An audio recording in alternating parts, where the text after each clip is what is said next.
SportsCenter, everybody. I'm Sage Steele here with you for the next 30 minutes leading up to the start of our Euros coverage and a matchup between Ukraine and Austria. But plenty to get to before that. We're going to show you how Jon Rahm's first major victory at the U.S. Open drew a comparison to Tiger Woods.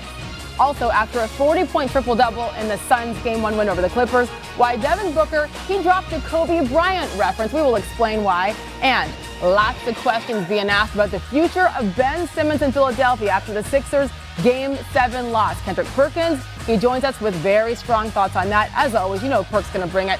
SportsCenter Live. Let's go. And that is exactly where we begin. Kendrick Perkins standing by because the Eastern Conference Finals are set. It is a pairing that is a surprise to many. The Atlanta Hawks versus the Milwaukee Bucks. The beasts of the East with the trip to the NBA Finals on the line. How did we get here? Well, the Bucks got revenge on Miami after last year's loss in the bubble. They swept the reigning Eastern Conference champs.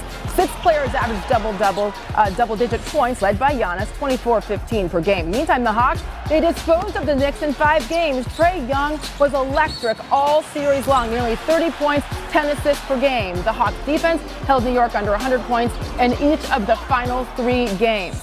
After easing through round 1, both teams had much more difficult round 2s. The Bucks fell down 2-0 against the Nets and later found themselves down 3-2, but they dominated Game 6 in Milwaukee, survived that instant classic Game 7. It was overtime in Brooklyn Saturday night, unforgettable. As for the Hawks, they drew the Sixers after going down 2-1 in the series.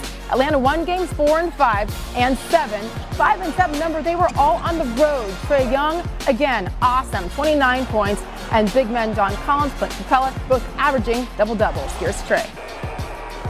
I know I just had to find a way. My shot was, off tonight. And my right hand and my shoulder was giving out, and I was just still trying to fight through and push through it. And, shots just weren't going tonight. But my teammates showed up and made plays. It took a lot of losses to get here. And for us, I think the guys who have been here since the rebuild, this feeling is a lot better than what it's been. We know it's our first year in the playoffs together, and it's only the beginning too. So that's the best part about this whole thing, is that this is just the beginning. And Kendrick Perkins, as promised, joins us now live on SportsCenter. Perk, I got to give you credit. This is exactly the way you predicted it would play out. I don't think many other people did. The Hawks versus the Bucks in the Eastern Conference Finals. So interesting to hear Trae Young say it took a lot of losses to get to this point. A lot of controversy for the Bucks as well the last couple of years, not being able to finish. So this time, what will be the deciding factor in the series? Well, I think it's simple, Sage. It's Giannis, right? This is the moment for superstars. We saw that last round with Giannis and Kevin Durant. We see Devin Booker and what he's doing. We saw Paul George take that leap. But Giannis is going to have to dominate. Right now he's averaging close to 29 points in the postseason, but I think he can average 40 against this Atlanta Hawks team. They have zero answers for his driving and attacking the paint. Okay, they are not going to be able to stop him. He should dominate in the inside. He should not settle. He should get everything that he wants. Giannis is going to be the deciding factor, and I'm predicting that he's going to average 35 to 40 points in this series alone. Averaging 35 to 40. Okay, and then we will have to watch, of course, and see what they do defensively, because Trae Young is on another level of late. By the way, the Bucks are a heavy favorite in the series. Caesars right now, Perk has them at minus 450. Game 1 Wednesday night in Milwaukee. It cannot get here quickly enough. Meantime, the Sixers are done. And it wasn't pretty, especially if you were watching Ben Simmons, because this is what everybody's talking about. He was so hesitant. His average was down more than 4 points per game to just under 10 points and more than 34 minutes per game. He also shot just 34% from the free throw line. And as you know, that is the worst in playoff history for those who have shot a minimum of 70 free throws. So let's take a little bit of a closer look at the numbers, because they're kind of shocking. He logged, again, nearly 34 minutes in the fourth quarters of games 4 through 7 combined. Didn't attempt a single field goal over that span. For the series, he took just 3 shots in the fourth quarter. None last night, averaging roughly 2 points per game in the final period. That sounds crazy, but numbers don't lie. Doc Rivers was asked about his struggles after last night's game. Listen. Yeah, I don't know. Obviously, he struggled from the free throw line, and that became a factor in the series. There's no doubt about that. Still believe in him, but we have work to do. We're going to have to get in the gym, put a lot of work in, and go forward. We lost. It sucks. I am who I am. It is what it is. It's not easy to win, and it shows. I ain't shoot well from the line this series. Offensively, I wasn't there. I ain't doing enough for my teammates. But there's a lot. There's a lot of things I need to work on.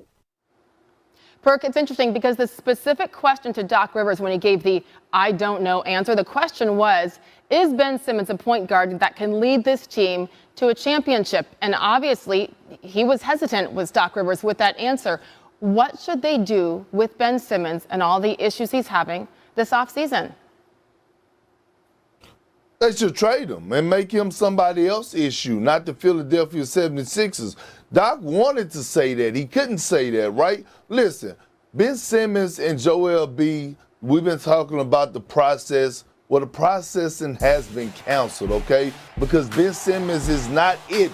He's allergic to the offensive end. He just don't have it. And he's lost his confidence, not just shooting free throws, but he doesn't get to the paint. He's not even looking to look to score the ball. And in order to win a title, you have to have a Robin that's going to come through and help your Batman. And we're not asking Ben Simmons to go out there and get 25 or 30 points a night. All we asking him to do is get 15. 15 with his athleticism, his strength, and the way that he could get up and down the floor with high speed, there's no way he shouldn't average 15 in that series. But that's neither here or there, okay? At the end of the day, he needs to be someone else's issue. Philadelphia 76ers has to trade Ben Simmons. I mean, I believe, honestly, that he has worked with sports psychologists over the years. This has been an issue building for a long, long time, Perk. Is there anybody that you can compare it to in all your years watching where you know they have the talent, but they just haven't been able to put it together, and this kind of hesitation at the top level? I can't, Sage, because even myself as a role player that averaged 5 points for my career, I elevated my game in the postseason, and I was a role player. I wasn't even a franchise guy. Yeah. So I'm looking at Ben Simmons, and it's not the fact that he's not scoring the points. It's the fact that he's not even looking to attack or even trying to score the basketball. That's the problem. That's a problem in itself. And no one is stopping him. He's stopping himself. He became a liability where Doc was almost forced to make a decision. Should I bench my all-star, my 3-time all-star, a guy that made the all-NBA team in the past? Should I bench him because he's not giving me nothing on the offensive end and he's been a liability? That's very disturbing. Yeah. And it's almost difficult to watch. I know you say trade him. As far as his contract is concerned, he has 4 years and over $146 million left on this current deal. Perk, thank you for that. And you're not done with this yet because we got to talk about the West, right? No Chris Paul, no problem for Devin Booker and the Suns in Game 1 against the Clippers. Why Devin referenced Kobe after the game and what Perk thinks the Clippers have got to do in Game 2 if they want to even things up. To golf. Torrey Pines, we go. Southern California, the U.S. Open in the books, and it was a memorable final round.